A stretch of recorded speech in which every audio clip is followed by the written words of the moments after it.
when I was younger, it was really romanticized that you're going for it and just keep going. And, it's like you have to work 24 hours, do 4 movies in one time, 5 shifts, don't sleep, don't eat. And the more a person does that, the more successful you will be.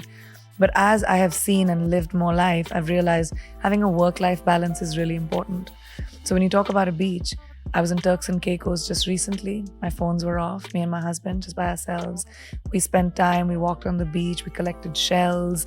And then I came back feeling rejuvenated, feeling excited, and really motivated to take my career forward. I mean, this generation of girls is fearless. And there's so many girls that take charge of their own lives and they say, I'm not going to fit into the cookie cutter mold that probably my mother did or my grandmother had to. And it's so, I have goosebumps right now just thinking about it. I meet so many young women who have changed the trajectory of their families because of the choices that they've made. Our first episode with Priyanka Chopra was the 13th episode of TRS ever. Now we've crossed 250 episodes on our English podcast. Priyanka Chopra was our lucky charm back then. I think the entire trajectory, the destiny of the podcast changed. And this conversation is an extension, a sequel of that conversation. Priyanka Chopra has now begun her entrepreneurial journey with her brand Anomaly. If you enjoyed the episode we did with her last time, you're going to enjoy this one even more because it's even more raw, it's even more detailed, and it's even more motivational. Remember, if you're consuming this on YouTube, now we have subtitles on every episode. So hit that CC button and read along with us. And also make sure to follow us on Spotify. We're Spotify exclusive. Every episode's available on Spotify 48 hours before it's available anywhere else in the world. Priyanka Chopra returns on The Ranveer Show in a new avatar, a new flavor. The new TRS is here.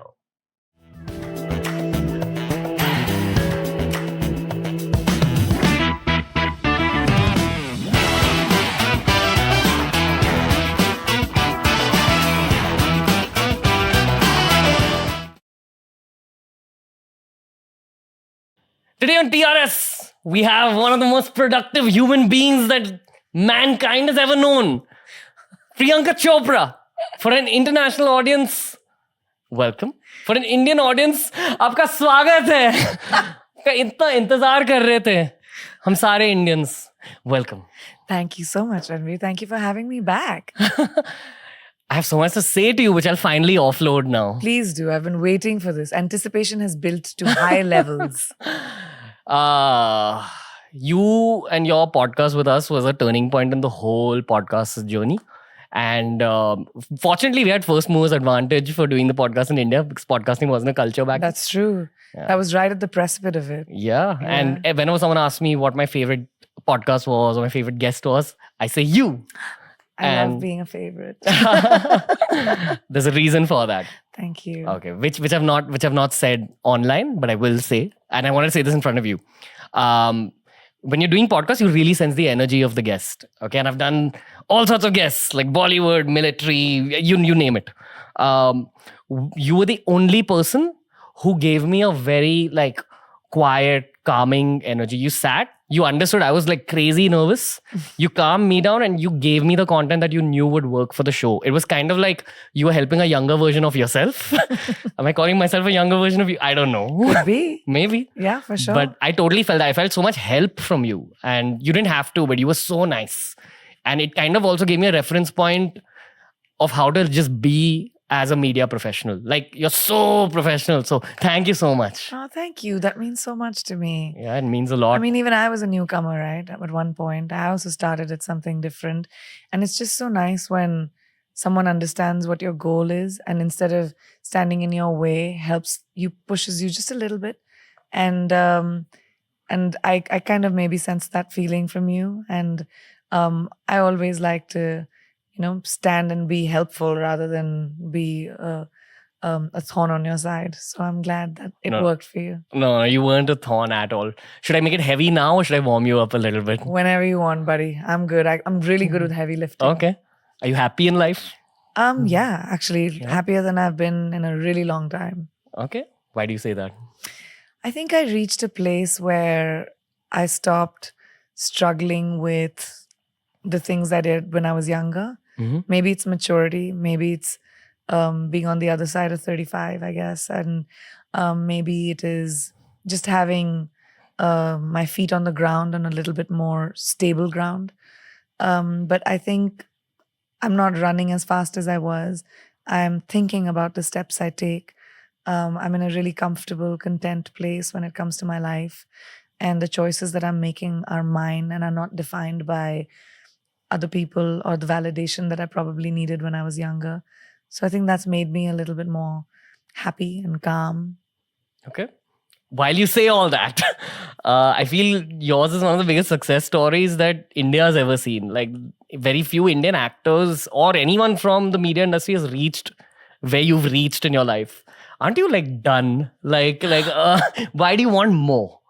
I'll tell you What why. kind of question is that? I meant, see, I have this vision for myself that I'm only going to work till about 35, 40 because then I just want to chill on a beach. I'm asking you from the beach scenario. Sure. Don't you kind of want to go on a beach? Because every time you take up something new, there is a trade-off of mental health in the long term. But you're just going for it. Like you were going for it even during the last conversation and you're going for it now. So I'm just trying to like explore what's happening and why. I can help you understand it a little bit. Yeah. When I was younger, it was really romanticized that you're going for it and just keep going. And, it's like you have to work 24 hours, do 4 movies in one time, 5 shifts, don't sleep, don't eat. And the more a person does that, the more successful you will be. But as I have seen and lived more life, I've realized having a work-life balance is really important. So when you talk about a beach, I was in Turks and Caicos just recently. My phones were off, me and my husband, just by ourselves. We spent time, we walked on the beach, we collected shells. And then I came back feeling rejuvenated, feeling excited, and really motivated to take my career forward. So this romanticization of work has to be tough and work has to be rough, and it's not. Work can be your companion. Work can be creative. Work can be something that gives you joy. And now I've reached a point where that work-life balance for me is most important. I will work on the 6 verticals that I'm working on, my business, my production, my book, my acting, whatever.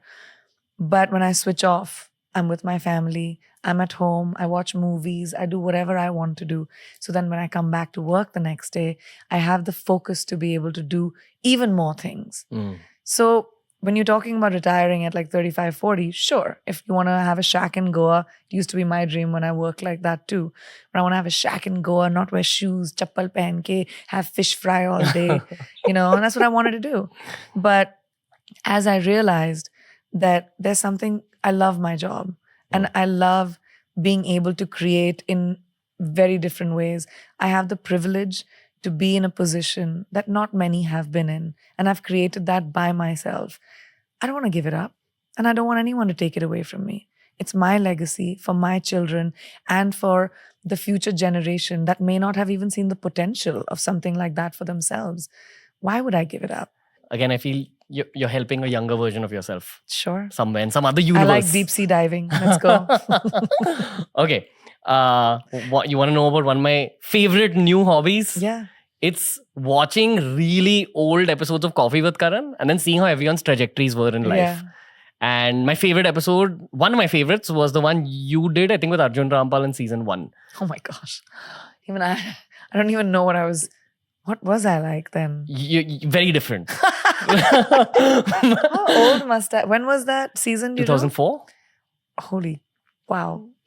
Would you like to know? Yeah. As a podcaster. Yeah. I want to know. I can't even. 2004. That means that's 1 year into me being an actor. Yeah. I feel you're even different from like 3 years ago because lots has happened in those 3 years. You're even more chill now. Yeah. Like I can feel that. Yeah. You were very like hyper kind of alpha when I last saw you in 2019. And in that episode, you're deeply professional and what's the word? Conscientious. Mm-hmm.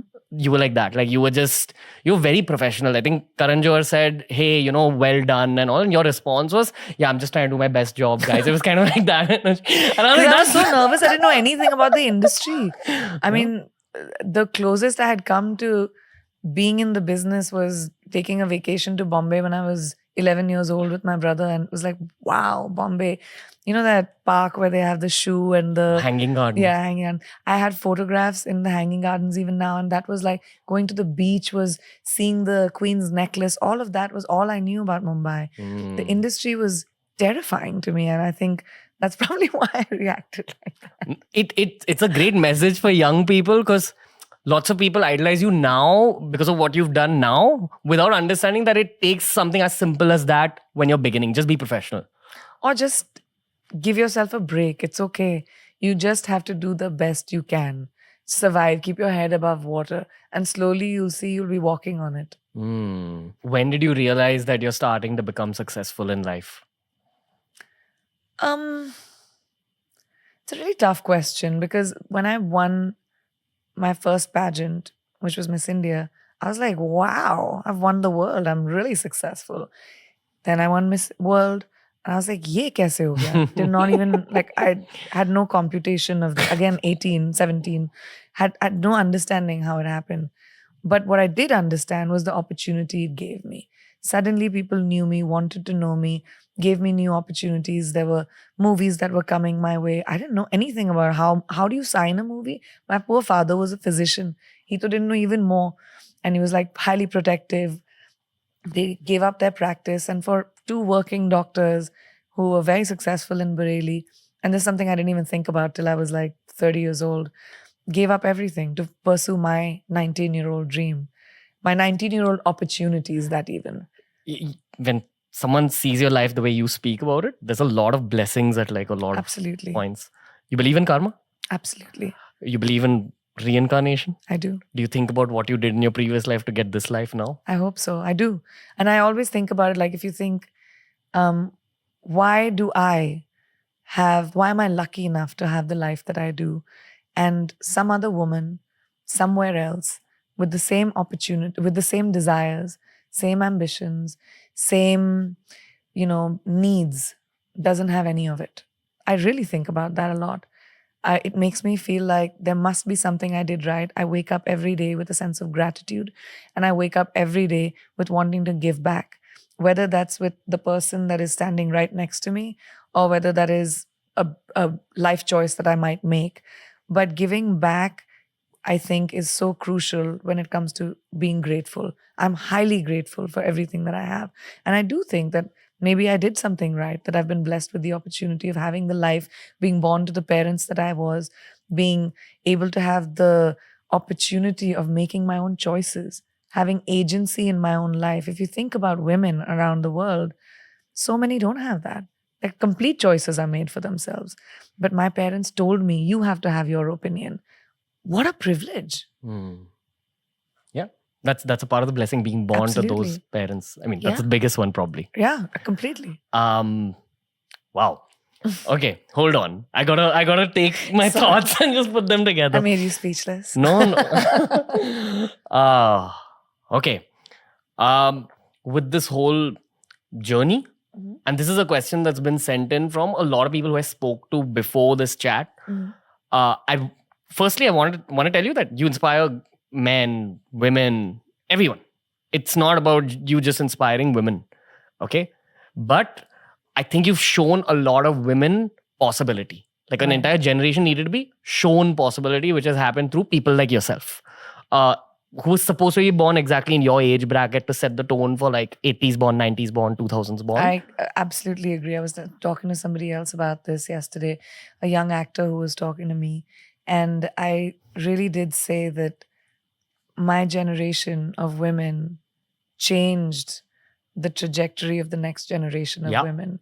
My co-actors, female co-actors, that fought to be the face on the poster, that fought for agency in the movies that a lot of women didn't get before us, just opened the doors for the generation after us.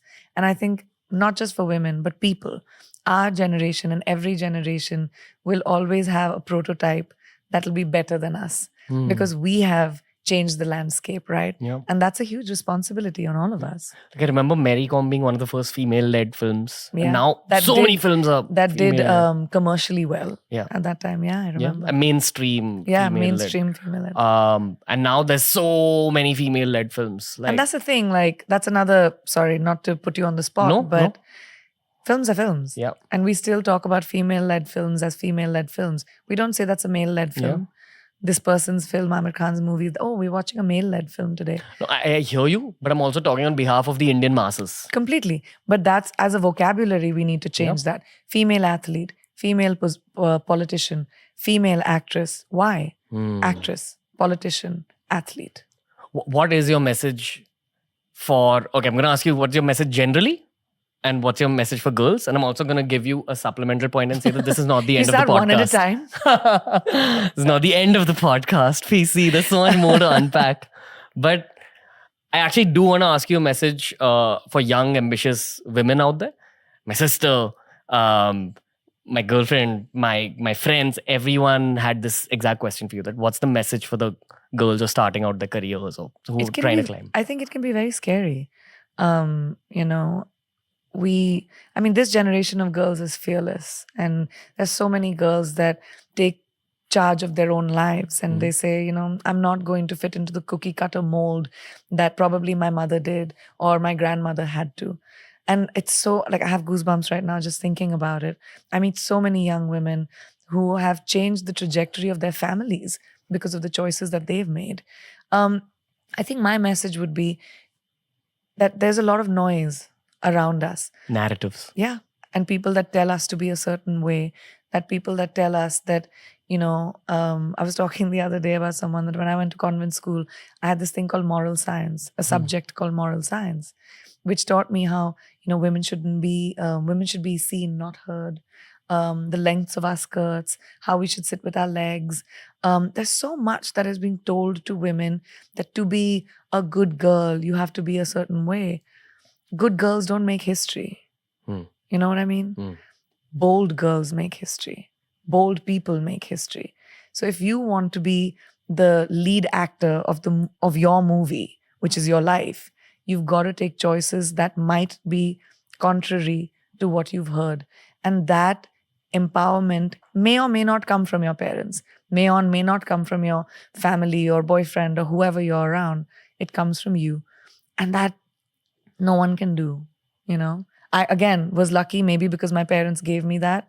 But I try to remind young girls specifically that if you don't have that, if you don't have that encouragement in your home, try to find it in your gut, because no one's going to fix your life but you.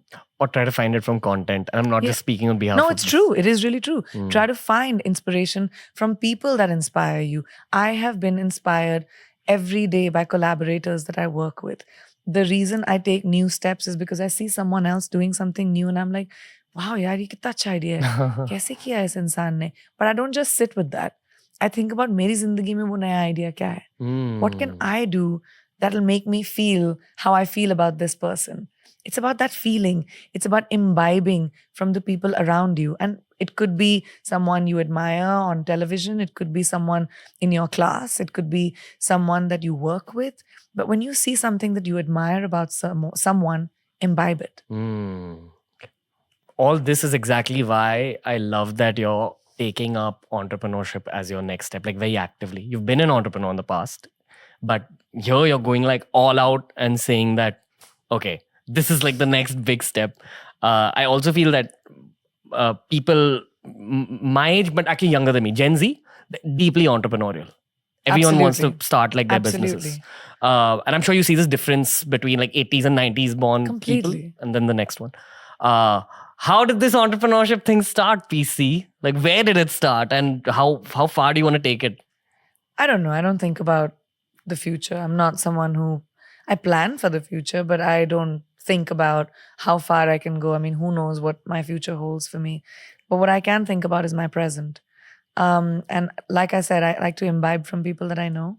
Your So future is so bright that there's conspiracy theories about you that you've made deals with the devil to achieve this level of success. That you're a why? satanic worshipper. And that's why Horrible. it's that level of success that you Oh, reached. should you be very upset with me, huh? Sorry, but go on. No, I just think that, like I told you, I like to imbibe from the people around me. When I was becoming an actor, I didn't know anything about acting. So I used to sit and watch my co-actors. I used to sit and watch why they did what they did. So this came from a really funny thought. My mom, as soon as I turned 30, she she's entrepreneurial. She's a doctor. She created her own business. But as soon as I turned 30, she sat me down and she said, "Look, you're in Bollywood. Your shelf life is over. Nobody, all these 50-year-old actors only want to work with the girls in their 20s. So after 30, you're not going to have a job very much. Just like you have to start planning for your future. So what about making your own movies? Starting production." And that at that time is really funny considering I'm 40 and I'm still have a very active acting career. But it was foresight on her end, in an industry which kind of told women that when you're 30, sorry, you're too old. So I started getting interested in production, just thinking about the fact that I was going to lose my day job. And then that became really interesting to me. The business of entertainment started becoming really interesting to me. I used to talk a lot to my producer friends, producers that I was working with. What are the choices they make? How are movies made? So you have a cost of production. You have to recover your cost of production to make profit. So I started getting into what margins look like and just understanding that. And that was fascinating to me because it's so creative. There are so many ways to be able to create something. And I think once I started doing production, and I started working in America, I knew my manager happened to be a venture capitalist, and she was really into tech and stuff. So I was very interested and at that time she was just a collaborator, but I really got interested in investments. And I started with small investments in little things, and then those things became really big, like Bumble. So when I brought Bumble into India, Bumble changed the dating scene in India, especially for girls. And that just showed me the power of being able to have a new idea. And the idea at that time was when Bumble was launched around the world, and Whitney, who's a dear friend of mine and launched it, she left Tinder to make Bumble because she saw the gap in the market that we want to be able to create a safe space where women have the first opportunity, where women can take the first step. And that was such a brilliant plan. And what I said to her was, India needs it the most because of especially the unsafe circumstances within which girls have to survive and live in sometimes in India. And it's being used in tier 3, tier 4 Absolutely. How beautiful is that? Like, again, I have goosebumps just thinking about the fact that this came from an idea. So ideas are what was really interesting to me. And then being able to work with people who can help me execute ideas is what really started the entrepreneurial journey in me. First, I started with investments, and Anomaly is my first brand that I founded myself with the help of Mesa. Thank you. With the help of Mesa, that were who are market leaders and leaders in incubating new brands, specifically in beauty. And then Nika, of course, bringing them. But I really lean on my partners to learn from them. And I just love the fact that you can have an idea today and monetize it. Why not? You're not just reduced to, I won't say reduced to because I come from a family of doctors and engineers, but at that time in my parents' generation and the generation before that, it was doctor, engineer, lawyer, military, government job. Like those 5 or 6 things that everyone had to aim for. But today, like I think my generation of parents are not going to have those boxes for our children, right? You have an idea, let's run with it. Yeah. I have this little crystal ball with me everywhere that I go that only I can see. And it shows me the future. Oh, yeah? I think you're going to be a multi-billionaire going From forward. your mouth to God's ears, please. Remember the moment we had before the shoot began? I said, I don't want to talk to you until the camera started rolling and the lights went off. My crystal ball did that.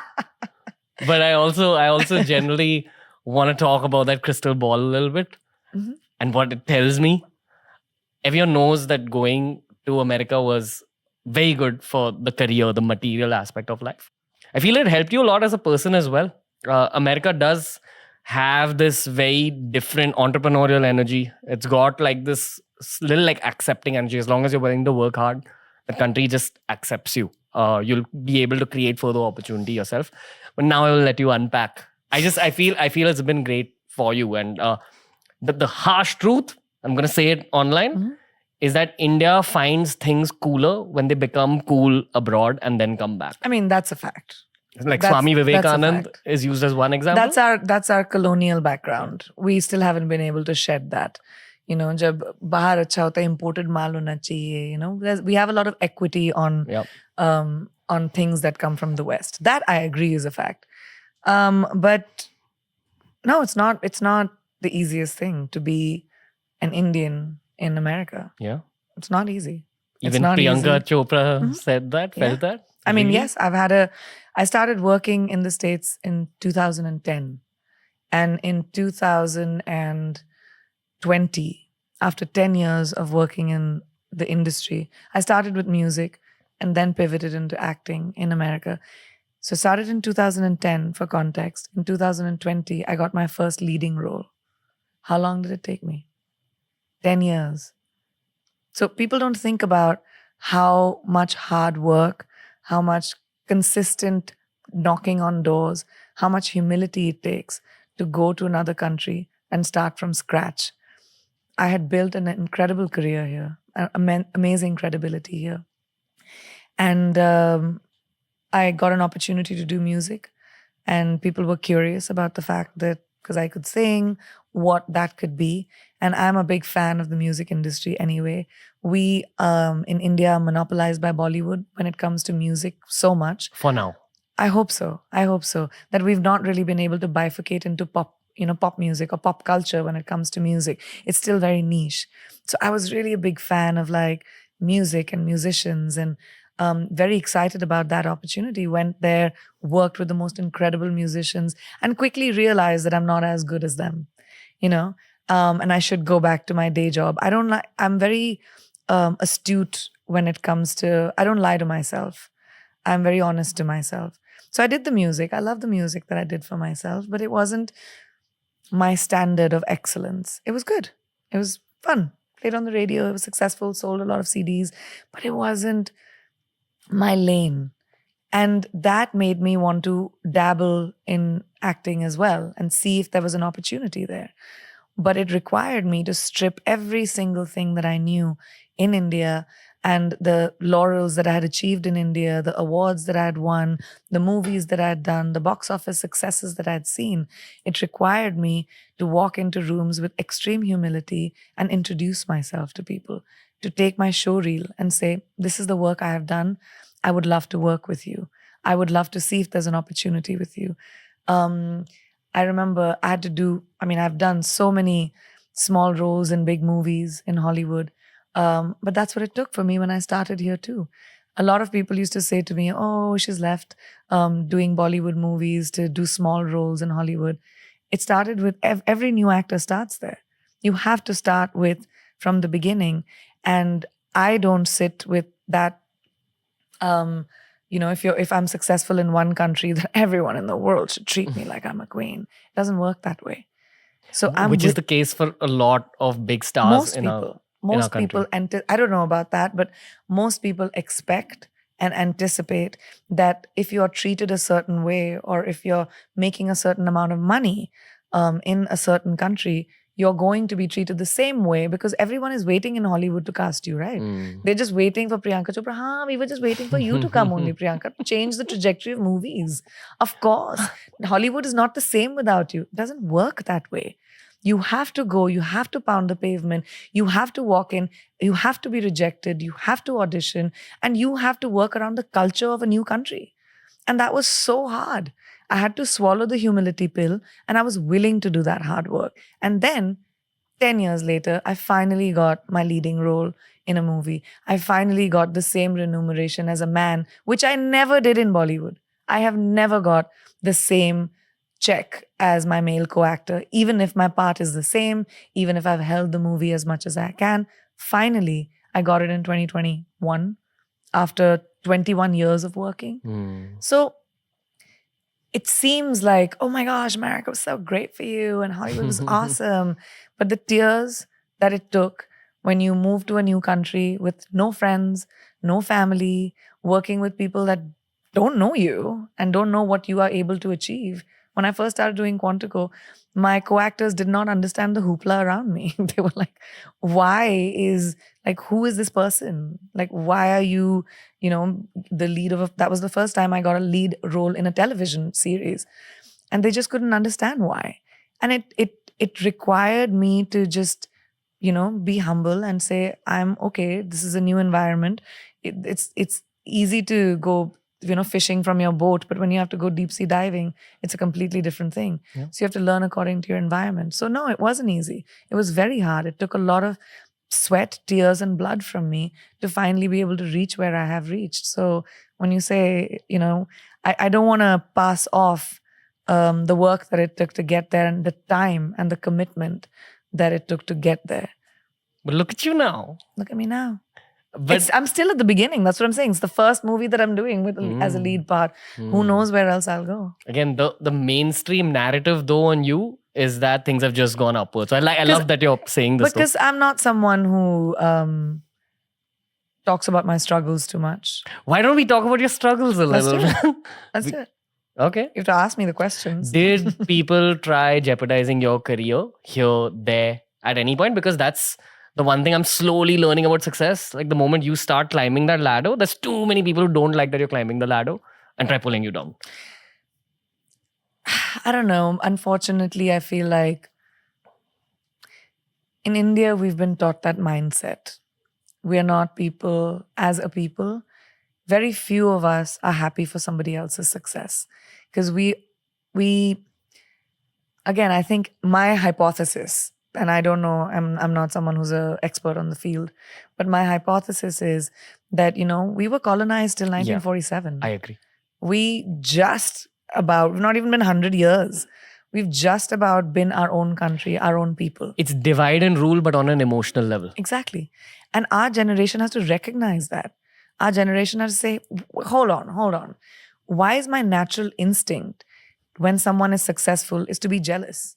Why is my natural instinct when someone is successful to be envious? Why is my natural instinct not saying, wow, you've done so great. Let me add on to this person. Let me push you forward because then you're pulling me forward. There is such a strength in numbers, which we don't recognize. If we only collectively banded together and supported other successful people in our fields, we would be unstoppable in the world. We are 1/5 of the world's population, but we've never been able to take our own stand because of that reason. I feel this is something we can learn from the West. They Maybe. cheer each other more than what we Probably. do. Probably. I don't know about where that learning comes from, but I just like you, I've also had people wanting to jeopardize my career. Like what used to happen? Take away from work, make sure that I wasn't cast just because, I was doing well in what I was doing. But that's not what stopped. I don't sit and wait and harp on. I mean, maybe I'll cry one night or the other when an opportunity was taken away from me, but I don't sit in the shit, You can sit in the shit and then you'll start smelling of it. And then you don't even know you're smelling of it because you've got so used to it. So then you just become dark and negative and you'll never move forward. You have to shut off the noise. There are many people that will want to pull you down, but don't focus on that. Focus on the one person that believes in you. Focus on the light, little sliver of light that you might see, a little bit of inspiration that you might see. And that's the hardest thing to do because you're bogged down by baggage. You're bogged down by shackles of people holding you down. So you have to really push forward. And that's just individual. Do you have that inside of you to fight that fight for yourself? Or are you going to wait for somebody else to do it? That's an individual choice. Let's talk about that little sliver of light. Yeah. I don't know how else to put this, but is that God for you? Is that the higher power? I mean, a lot of it is. I really do believe in destiny. I believe in, I'm someone who has a lot of faith. I pray a lot. How do you pray, and what do you pray for? I do puja almost every day. I do But what's gratitude. What's your interaction with the higher power? Thank you. And it starts with thank you. It starts with thank you for my health, thank you for my life, thank you for my family, thank you for my lifestyle, thank you for my ability to be a nice human being, to be a grateful person. And then I'll ask for a few things too. What are you asking for now, PC? Manifest it. I don't know. I mean, I don't know. I don't think that I believe. Listen, a lot of people believe in the secret and the vision board and all of that, but it's not something that ever worked for me. I tried it. I had a vision board. I put shit up on it, and I was like, okay, this is what I want to achieve. But I didn't focus enough on it for it to work. For me, what has always worked is having the small next dream. The next step. So that you always have to take a step up in the ladder to be able to get to the top. You can't get to the top by flying up. Yeah. Human beings don't fly. It's a way of saying manifest something achievable. Yes. And then slowly you'll turn around and you say, oh, whoa, look at this legacy I've created. But if you have unachievable dreams, something that seems too out of the ordinary, then you're waiting for a miracle. And miracles don't happen very often. You have to create it for yourself. So what's the next step in your big dream? So if you want to buy a car, say for example, you have to figure out how much it's for. So अगर 100 रुपए की कोई चीज खरीदनी है आपको, तो वो 100 रुपए आपको बनाने पड़ेंगे. So you have to work backwards from your goal. So if my goal is one thing, I'll work backwards. And what is the first step in that goal? I'll take that. Then the next step in that goal, and slowly you'll buy your car. What would you like to change about this whole journey till this point? Is there anything you'd like to do differently? Yeah, I'd like to tell my younger self not to have stressed out so much. I used to have a lot of anxiety around losing my job, losing my position. Losing time. That's No, never time. Because that's a very, very common thing now with What do you teenagers, mean? with college. Everyone's afraid that they're getting too old when they're 18. I mean, I'm not afraid at 40 of getting too old yet. Yeah, well, that's your glass ceiling for you right there. What do you mean? I mean, you're telling yourself you're too old at 18. It's like everyone's aging. That's the one thing as a fact we know, birth and death. That's going to happen to all of us. You have to age. You have to, that's something to really come to terms with early on in your life. I feel aging feels really nice. It makes you feel It's very normal. chill. Why are we putting so much equity on aging? That's the one thing we know that is going to happen. What is the stress around it? You're gonna get older. I mean, yeah, I feel like I did when I was still 18, but I'm going to get older. And who am I right now at this age is what's important. What is my best opportunity at 18, at 25, at 35, at 60? Who is it that you want to be? I was just doing an interview with Falguni Nair. She started Nykaa at 50. That was her idea. And she built it into an empire today. So age ain't nothing but a number. That's a real fact. We put too much equity on age. It just doesn't matter. What matters is what you do about your life in the moment right now. Yeah. It's also the people around other people telling them that they're getting too old. So then don't keep those people around you. Break up with them. Bye. Peace out. Keep the people around you that are your champions. And maybe this is also something I realize when I'm older, but I tell young people this all the time. Do not hang around with poisonous people. Do not keep people around you that are toxic, that mess with your brain. Keep people around you that are genuinely happy for you. Only people that are genuinely happy for you. And if that's 2 people, you're a rich person. Yeah. Meeting you was a very big turning point for me. I mean, I'm saying that again. In what way? Just saw what you are in truth, in reality, who you are. Right. So many people put on masks on the show, even today. Now, Yeah, I've done I'm sure. You are 12th episode, I've done 400 now. Wow. And we still have lots of people putting on masks, and you're just the same person. You're very real, very professional, very, very polite. I can sense, people can sense the kindness. And that's the joy of podcasting, that you really get to know who the other person is over a long, nice conversation like this. But it's not easy to be a public person. We talk a lot about, and we point a lot of fingers at celebrities and public people. Ye to aise hain, ye to waise hain. It's a really hard job. It is so hard to be dinner table conversation every single day. It is so hard to walk into a room and know that somebody's going to be talking about me when I leave. Good, bad, ugly, not in my control. It is so hard to wake up every morning and know that I am for public consumption. And it can be an opinion that is completely the opposite of who I am. People could think I'm unlikable. People could say that I'm a horrible person. People could say I'm unprofessional. That's not my truth. but I can't change that opinion. So Mm. if I sit and read every comment or every, negative thing on social media, or keep wondering about the paranoia of when I walk out of a room, what is someone saying? Oh my God, I'll never be able to achieve anything. But it's so hard. Cut people a break. Cut public people. Everyone aspires to be a celebrity. Everyone is like, oh, I want to be famous and I want to be in that position. But nobody sees how hard it is. Like, it is so hard when you are going to a shadi, suppose your family ki shadi, and everyone is talking about you and pointing fingers at you. Can you imagine how you'll feel? Do you still go for family functions and all that?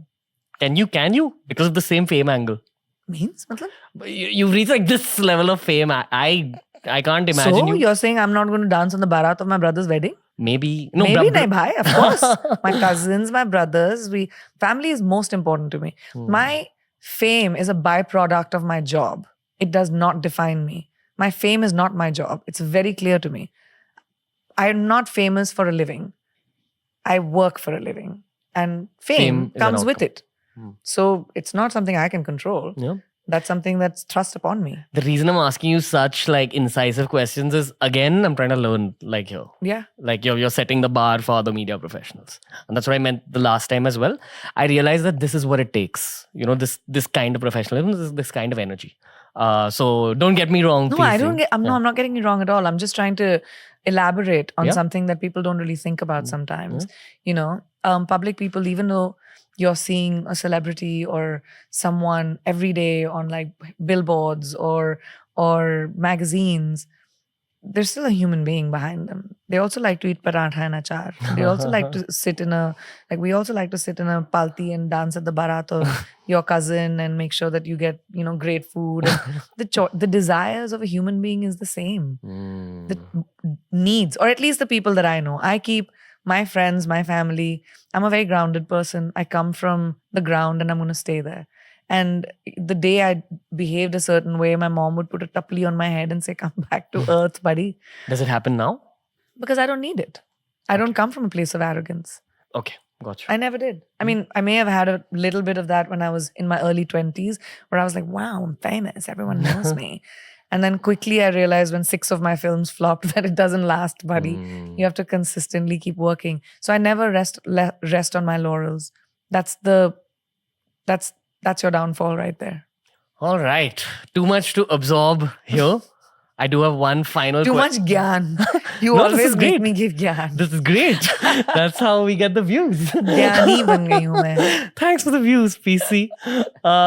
So anyway, views are like drugs for YouTubers, but True. Okay. So here's my honest question in terms of success. I genuinely mean it when I say that, like, in the modern day, you're one of the most successful human beings on this planet. After seeing so much success, what have you understood about the meaning of life? What has life become after that? Like, why do you have to keep going? Why can't we all just go to beaches or meditate or become monks? You can. Okay, what's your meaning of life? I think the meaning of life is having purpose. We're born and we'll die. What you do in between that is your legacy. And if your legacy is, walking with sand between your toes and living in a shack and being happy and meditating, sure, it's an individual choice. Success is very subjective. To each person is their own. My success might be completely not attractive to somebody else's success, So the equity that we put on, you're the most successful, one of the most successful people on the planet, whatever, great. That's my version of it. But somebody else's version of it could be completely different. But I really believe that what your purpose in life and what you do between birth and death is what counts. So the pursuit of anything else is just futile. The pursuit should be, what am I doing in my life? What do I want to do in my life? Who do I want to be? Who do I want to touch? What do I want to create? Do I want to create? Or maybe I don't want to create. And all of it is fine, as long as you're at peace with the choices you make. So make choices that make you feel peaceful. Gotcha. All right. PC, another epic episode. Any signing off notes? Well, the only thing I'll say is the one thing you did talk about was I'm very excited about the multiple things that I do, but the one thing I'm really, and the reason that I've come back, and I really wanted to come back to Bombay, but launching Anomaly in India really helped me, have a reason to come back right now, because abhi to ghar bhi nahi hai mera Bombay mein. You Um, always have a home in Yes, Bombay, that is true. PC. Bombay mera ghar hai. Pura Mumbai mera ghar hai. But, like becoming a founder was terrifying, because that's not what I do. It's not something I knew. But creating hair care, understanding why do I want to get into beauty, makeup, skin, which one should I do? What is the gap? That learning of creating a brand, which I'm so proud of. And not for the fact that, oh, I've created a beauty product, but the fact that I found a white space which I could create a product that you would have spent 5 times more money to buy. And the Indian new consumer is very aspirational. We want to take care of ourselves. We want to look our best. We want to get the best brands in the world. We're aware, especially that Gen Z that you're talking about. But we're also aware about what we're putting in our systems. We want to eat good. We want to try good stuff. So I'm very proud of Anomaly because it hits that trifecta. It's sustainable. We make all our packaging from 100% recycled trash, from ocean-bound plastic to landfills. So we pick up trash and we create these bottles. And because we're making our bottles from plastic trash, we didn't spend too much on it. That gave us more of a budget to have really excellent formulas. And when you use it, you will know. Please keep a bag for Ranveer. Looking forward. We'll be bathing in some Anomaly tonight. Yeah, you will. And another thing is that marketing has always told us men's hair care needs and women's hair care needs are different. Hair is made of the same stuff. Don't fall for this marketing thing. Anomaly is for anyone who has hair on their head. Please use.